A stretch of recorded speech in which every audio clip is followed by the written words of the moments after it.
El príncipe feo. En un planeta muy lejano gobernaba el gran Lambú III, un rey que no perdía la calma en ninguna situación. Pero llegó un día en que se puso muy nervioso. ¿Será niño o niña? ¿Tendrá pelo rubio o moreno?, se decía.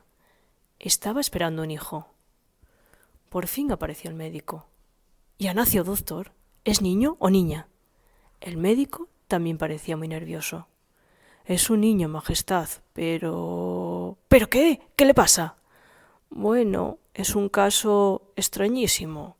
Su hijo ha salido feo, feo a más no poder». Al rey se le cayó el cielo encima, y el suelo, porque se desmayó de la impresión. Y no era para menos.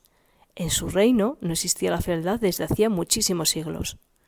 Y así, cuando se comprobó que efectivamente el recién nacido no tenía ni un pelo de guapo, hubo un sentimiento general de tristeza en el reino. Pero Lambú III no estaba acostumbrado a rendirse ante nada. En cuanto se le pasó el desmayo y el disgusto inicial, se dijo: «Solo los magos o brujas pueden solucionar esto. Dictaré un real decreto ofreciendo una increíble recompensa a quien sea capaz de transformar en guapo al príncipe feo».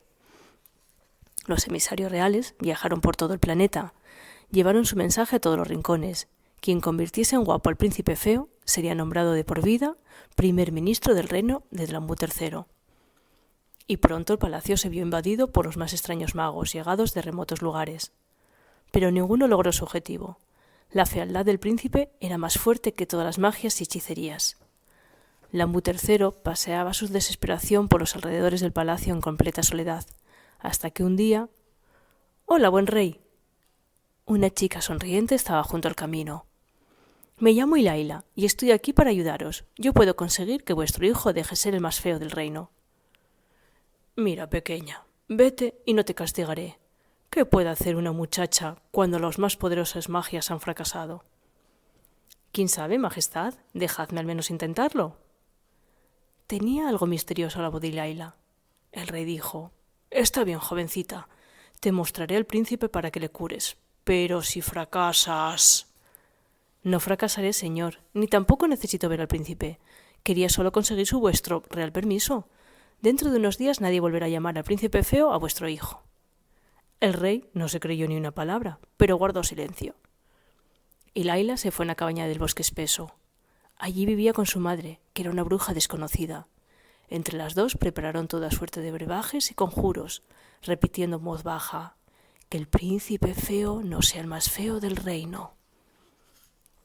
Ilaila volvió a palacio a los 7 días, y cuando estuvo en presencia del rey dijo: «He cumplido lo prometido. Vuestro hijo ha dejado de ser el más feo del reino.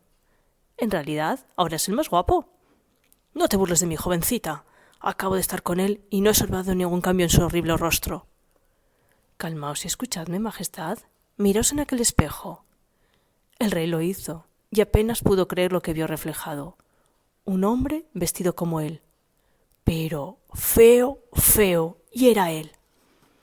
El embrujo de Ilaila y de su madre había sido un tanto cruel. El príncipe feo ya no era el más feo, era verdad, pero porque todos se habían vuelto feos en el reino. Lambú III no tuvo más remedio que nombrar primera ministra a Ilaila.